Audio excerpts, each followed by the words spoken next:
మనలో పని చేయకుండా మౌనం అయిపోయే ఛాన్స్ ఉంది సోదరా.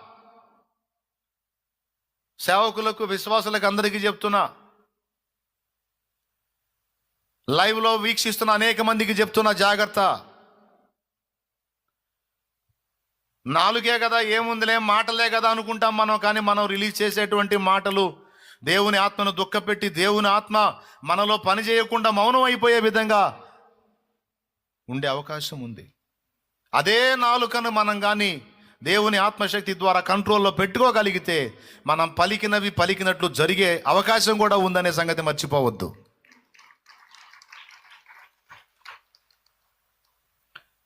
పేతురుని చూడండి, పౌలుని చూడండి, నాటి భక్తుల్ని చూడండి, పాత నిబంధన ప్రవక్తలను చూడండి, యేసయ్యను చూడండి. ఏది పలికితే అది జరిగింది. ఏది పలికితే అది జరిగింది.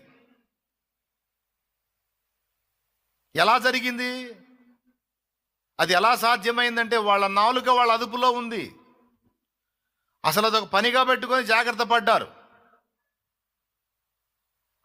ఒక చిన్న పొరపాటు కూడా నాలుక నుండి మాట్లాడకుండా వాళ్ళు జాగ్రత్త తీసుకున్నారు. ఇది వాస్తవం.